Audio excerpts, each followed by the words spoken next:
용산 개발과 한남 뉴타운을 전문으로 하는 경인 부동산입니다. 1. 서울시 주택 공급 부족 문제는 서울시의 주택 공급 부족은 어제 오늘 일이 아니며 앞으로 2년 후에는 상황이 심각해질 것으로 예상돼요. 이러한 사항에 대비해 서울시와 국토부는 재개발 및 재건축 규제 완화를 진행하고 있으나 총선 결과에 따라 법 개정이 필요할 수 있어 우려되고 있죠. 서울시는 이미 3월 5일에 역세권 활성화 사업이라는 역대급 개발 계획을 발표했으며 일반 재개발의 용적률을 무려 4배로 늘려 사업성을 높이려 하고 있어요. 이에 따라 돌덩이처럼 보이는 지역들도 앞으로 황금 덩어리로 변할 수 있으며 이러한 기회를 적극적으로 활용할 필요가 있죠. 현재 서울시는 역세권과 관련된 4가지 사업을 진행하고 있으며 이에 대한 정보를 아는 것이 중요해요.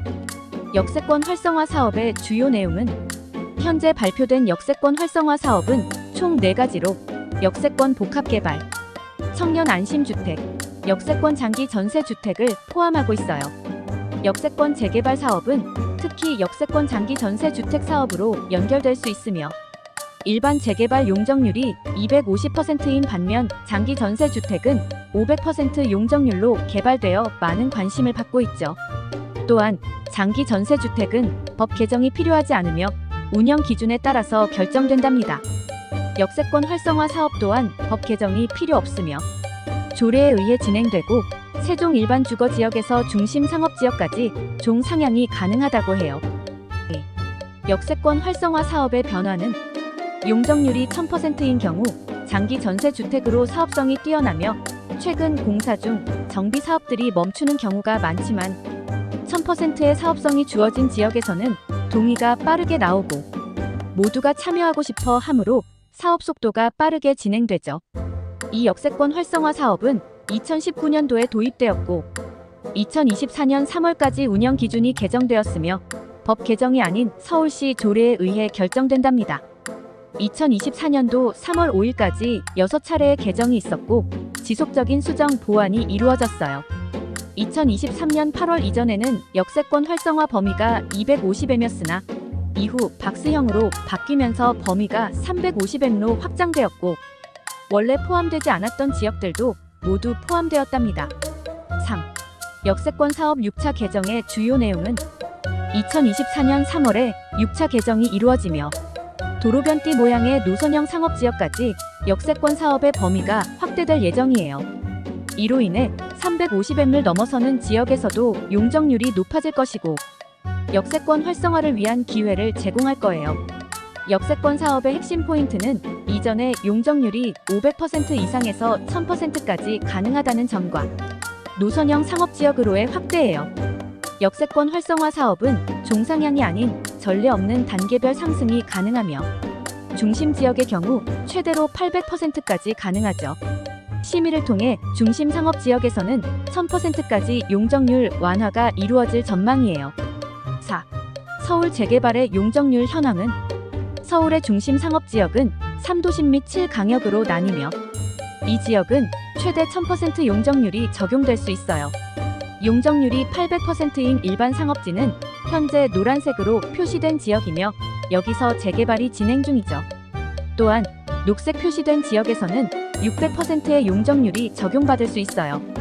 현재 서울시의 재개발 사업은 용적률 200에서 250%로 진행되고 있으나 최근에 놓아진 공사비 상승으로 인해 사업성이 감소하고 이로 인해 일부 프로젝트가 멈추거나 시공사가 교체되는 문제가 발생하고 있죠.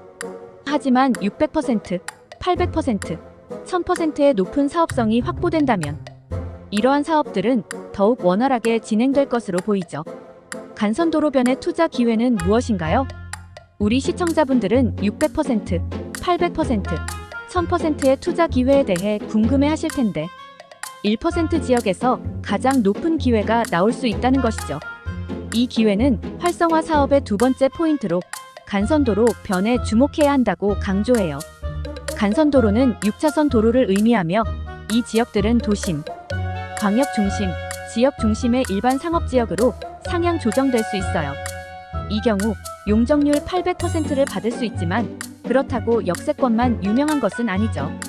여러분들은 간선도로변에서 노선형 상업지와 그 주변 주거, 지역을 찾아낼 수 있는 방법을 지금 알려드리려고 해요.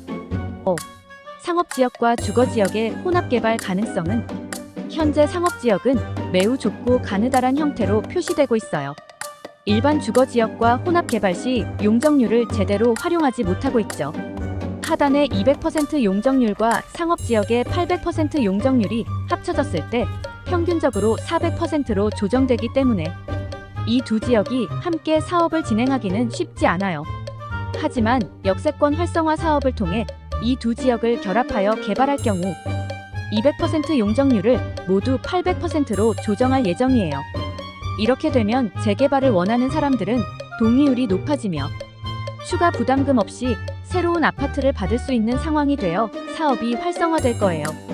서울시 자료에는 한강대로, 원효로, 만리제로와 같은 여러 상업지역이 소개되어 있으며 강남과 용산, 도심지역에도 다양한 상업지역이 존재하죠. 6. 역세권과 간선도로의 상업기회는 역세권 350m 이내와 간선도로변 노선형 상업지역은 모두 큰 기회를 제공해요. 특히 역세권 350m와 노선형 상업지역이 교차하는 곳이 가장 최고의 지역이라고 할 수 있죠. 강동역 주변의 상업지역은 800% 용적률을 적용받아 변화하였고 임대주택뿐만 아니라 다양한 공공기여 방안이 활성화되었어요. 체육시설, 수영장, 문화시설 등이 추가되면서 주민들의 편리성이 크게 향상되었죠. 결과적으로 이러한 변화로 인해 해당 지역의 주거가치가 더욱 높아졌어요. 7. 역세권 활성화 사업의 장점은 무엇인가요? 사업성 측면에서 조합원들은 170명이었고 1200세대의 주상복합으로 발전하게 되었어요. 이로 인해 170명이 200세대의 아파트를 분양받게 되며 나머지 1세대가 조합원들의 수익이 되므로 수익이 높은 사업은 시공사들이 진행하려고 했죠.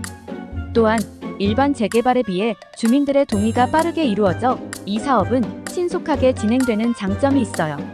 서울의 노선형 상업지역은 강남 하이 주변과 용산 하이마트가 있으며 강남 지역은 재개발이 힘든 현실이 있죠. 역세권 플러스 간선도로의 노선형 상업지 교집합 지역을 찾는 것이 중요하며 신기역, 대방역, 노량진역 등이 포함되죠. 8. 재개발 구역의 상업지역은 어디인가요? 원효대로 주변 지역은 대부분 주거지역으로 되어 있지만 재개발 구역으로 지정된 곳이 있어요. 이와 같은 역세권 형태의 지역들은 노선형 상업지역과 교집합을 이룰 수 있어 여러분이 찾을 수 있는 좋은 장소죠. 특히 도심 상업지역에서 퇴계로와 같은 라인을 살펴보면 여러 역 주변에 노선 상업지가 있어요.